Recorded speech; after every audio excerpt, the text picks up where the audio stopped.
Assalamualaikum. Today is our lecture on relational data model. Relational data model के अंदर हम पढ़ेंगे कि डाटा को हमने किस तरह से रिप्रेजेंट करना है फिज़िकली डाटाबेस के अंदर। तो हम देखते हैं कि एक सिंपल हम टेबल बनाते हैं और उसको हम कोई सा भी नेम दे देते हैं। डाटाबेस के अंदर हमने टेबल्स बनाते हैं डिफरेंट तरह के और उनको हम डिफरेंट तरह के नेम देते हैं। सपोज़ हमने टेबल 1 बनाया तो उसको हमने एम्प्लॉय का नेम दे दिया, तो टेबल नंबर 2 बनाया तो उसको एम्प्लॉय 2 का नेम दे दिया। इस तरह से कुछ भी हो सकता है, हम अपने डाटा को रिप्रेजेंट करते हैं। हम यहाँ पे कहते हैं कि अ रिलेशन इज़ अ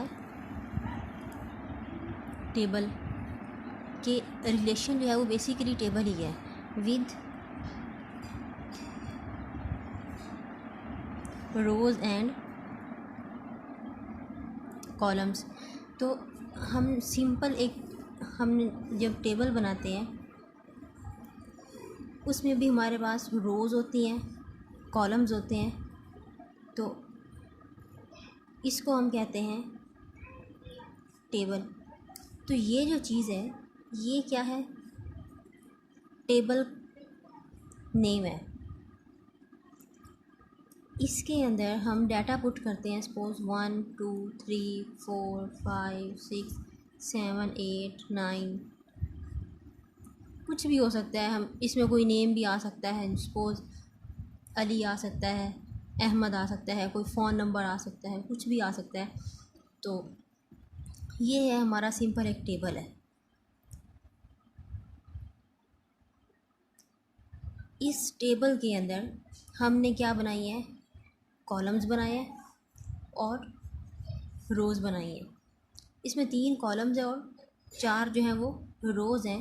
तो 3 multiply by 4 is equal to 12, यानी इस टेबल के अंदर 12 सेल्स हैं। ठीक। अब रिलेशनल डाटा मॉडल चूँकि हम पढ़ रहे हैं तो हम टेबल को रिलेशन कह रहे हैं।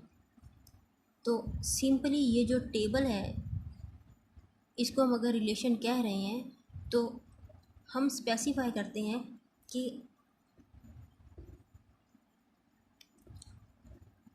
It is based on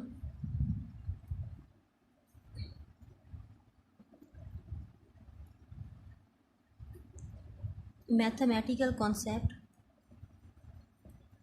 off relation. कि ये जो टेबल है ये एक मैथमेटिकल कंसेप्ट है रिलेशंस का, और ये क्या करता है? विच रिप्रेजेंट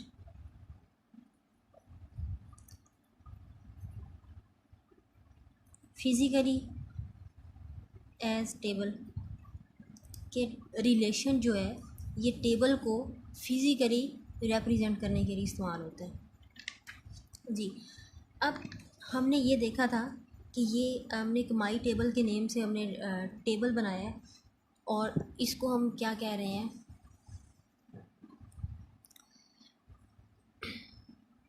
अच्छा, अगर हम टेबल को रिलेशन का नेम देते हैं तो इसमें हम स्पेसिफाई करेंगे फील्ड नेम्स को। हमने कहा कि हम यहाँ पे एक न्यू टेबल बनाते हैं।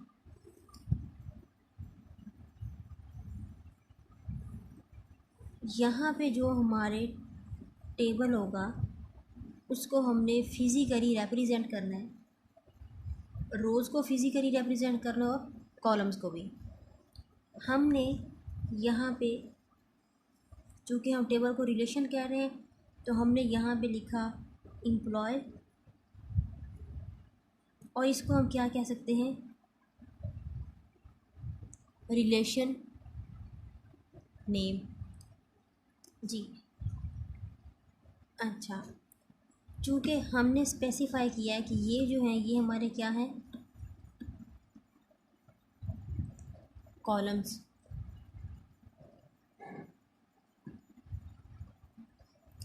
हमने कहा, हमने कॉलम नंबर 1 को नेम दे दिया एम्प्लॉय नंबर,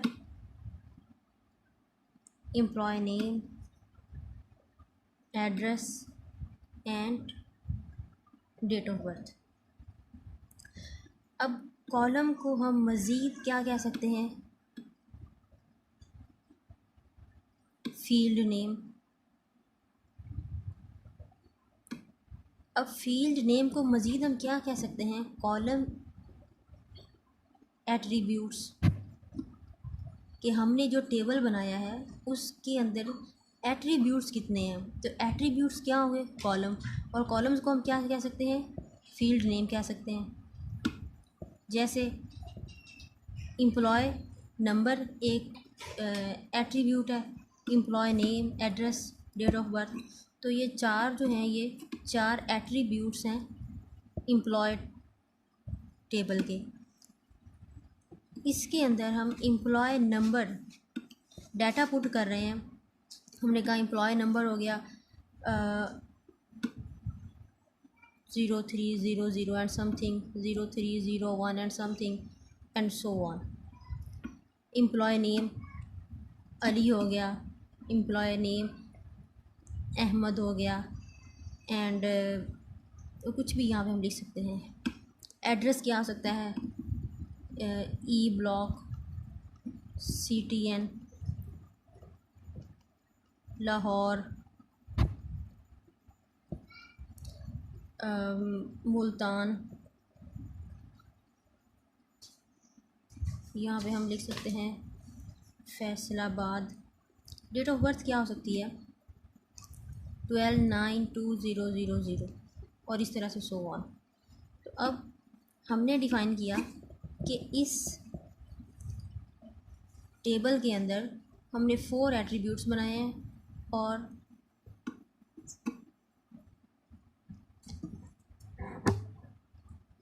रोज़ कितनी है, और हर रो को हम नेम दे देते हैं टपल का। टेबल के अंदर हम ये कह रहे थे this is column and this is row, लेकिन रिलेशन के अंदर हम नेम स्पेसिफाई कर देते हैं कि हमने कॉलम को कह दिया फील्ड नेम है, या हम कह सकते हैं एट्रीब्यूट्स हैं, और रोज़ को हम कह सकते हैं कि ये टपल। हमने कुछ जो टर्म्स हैं वो डिफ़ाइन कर दिए हैं अपने रिलेशन के अंदर या रिलेशनल डाटा मॉडल के अंदर।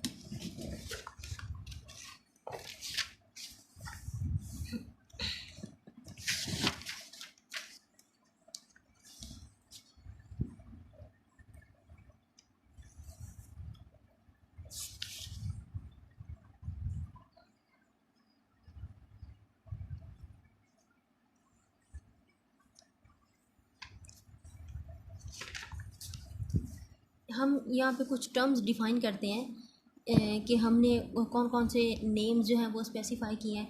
कुछ फॉर्मल टर्म्स हैं और कुछ इनफॉर्मल टर्म्स हैं। तो हम यहाँ पे डिज़ाइन कर देते हैं, हम क्या देते हैं इन फॉर्मल टर्म्स और फॉर्मल टर्म्स। इनफॉर्मल टर्म्स में हम क्या कहेंगे? हमने कहा कॉलम।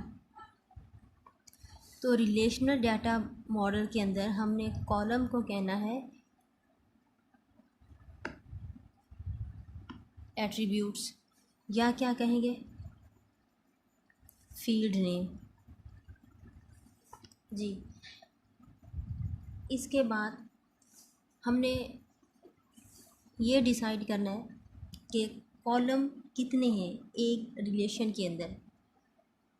तो उसको हम कहेंगे नंबर ऑफ कॉलम्स। इसकी फॉर्मल टर्म हम बताएंगे डिग्री, कि सपोज़ हमारे पास 4 कॉलम्स हैं, यूँ इस तरह से 4 कॉलम्स हैं, तो इसकी जो डिग्री होगी वो क्या है? 4। जी,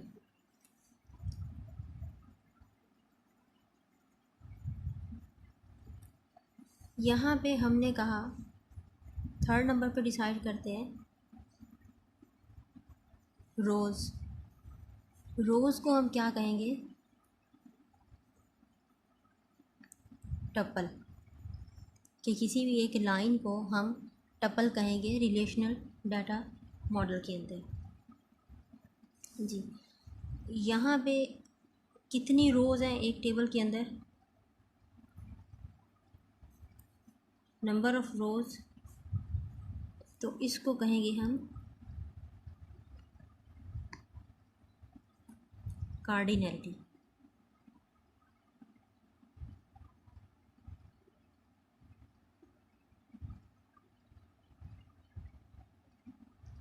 जी, कार्डिनैलिटी को हमने किस तरह से डिसाइड करना है ये हम ये भी हम डिस्कस करते हैं।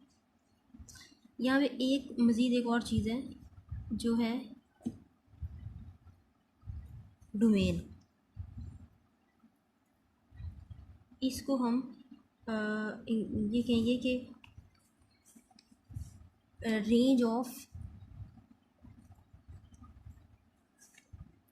वैल्यूज़, कि एक टेबल के अंदर कितनी वैल्यूज़ मौजूद हैं। यहाँ पे हम टेबल बनाते हैं, इन सब को डिस्कस करने के लिए हमने एक रिलेशन बनाया है।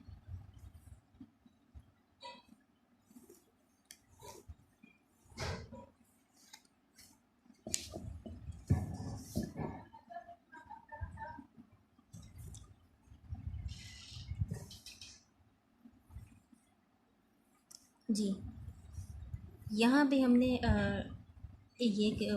हम कह सकते हैं, इसको हम स्टूडेंट का नेम दे दिया, इसको हम कह सकते हैं रिलेशन नेम। जी, यहाँ पे आपको पता चल जाएगा कि हमने कॉलम्स को किस तरह से काउंट करना है, यानी कॉलम की डिग्री हमने किस तरह से फाइंड करनी है, और रोज़ की कार्डिनैलिटी क्या होगी। रोज़ की कार्डिनैलिटी को हमने किस तरह से शो करना है। हमने यहाँ पे एट्रीब्यूट्स बताए हैं पहले, employ name, employ number, address, और यहाँ पे हम कह सकते हैं कुछ भी कह सकते हैं। हमने पीछे क्या बताया था? Date of birth. जी, एम्प्लॉय नेम में हमने दे दिया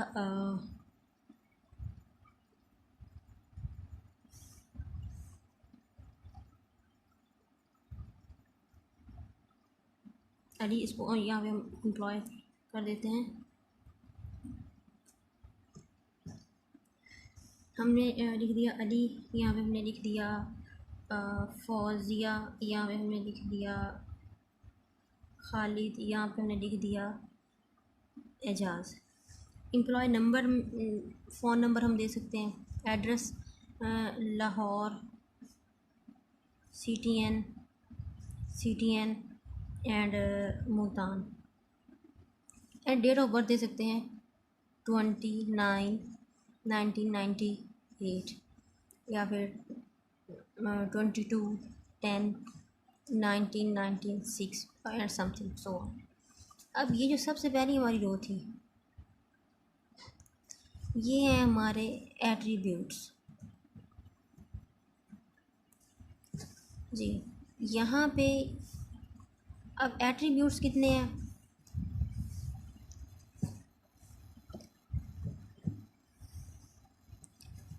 एट्रीब्यूट्स यहाँ पे कौन कौन से हैं? जी, यहाँ पे हैं employ name, employ number, address and date of birth.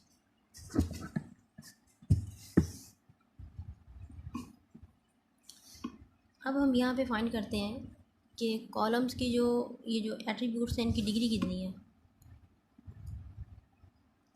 हाँ जी, इनकी डिग्री क्या होगी, यानी एट्रीब्यूट्स की स्ट्रेंथ कितनी है? 1 2 3 4, तो डिग्री क्या होगी? 4। इसके बाद हमने ये काउंट करना है कि इसमें रोज़ कितनी है। रोज़ की हमने फॉर्मल टर्म बताई है टप्पल। हम काउंट करते हैं कि यहाँ पे कितनी टप्पल्स हैं, 1 2 3 एंड 4। तो हमने कहा कि यहाँ पे टप्पल्स जो हैं यहाँ पे हम लिखते हैं कार्डिनैलिटी ऑफ टप्पल्स। तो कार्डिनैलिटी कितनी है, 1 2 3 एंड 4। कार्डिनैलिटी क्या होगी, 4। यहाँ पे हमने एट्रीब्यूट्स या फील्ड नेम को टप्पल्स में शो नहीं करना। वैसे तो रोज़ कितनी बन रही हैं, 1 2 3 4 5, लेकिन टप्पल्स जिनके दरमियान में डाटा मौजूद है वो हैं 1 2 3 एंड 4। तो 4 टप्पल्स हैं। एट्रीब्यूट्स कितने हैं, ये भी 4 हैं। अब हम आ जाते हैं डोमेन में। डोमेन क्या चीज़ है,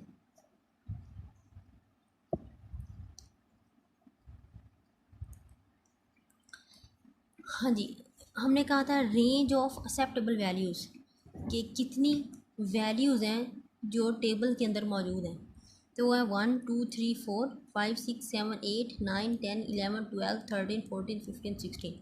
तो यहाँ पे जो 16 वैल्यूज़ हैं, यानी 16 वैल्यूज़ या रेंज ऑफ वैल्यूज़ 16 है, जिसको हम कहेंगे डोमेन। कि एक टेबल जो है उसकी कितनी रेंज है, या वो कितनी वैल्यूज़ को एक्सेप्ट कर रहा है, या अपने अंदर कौन सा ये कितना डाटा है वो स्टोर कर रहा है। तो इसको हम कहते हैं रेंज या फिर डोमेन। जी, नेक्स्ट इंशाल्लाह हम डिस्कस करेंगे रिलेशनल डाटा मॉडल को मज़ीद डिस्कस करेंगे। तो जो कुछ टर्म्स रह गई हैं उनको हम दोबारा से पढ़ेंगे और डिस्कस करेंगे। Thank you.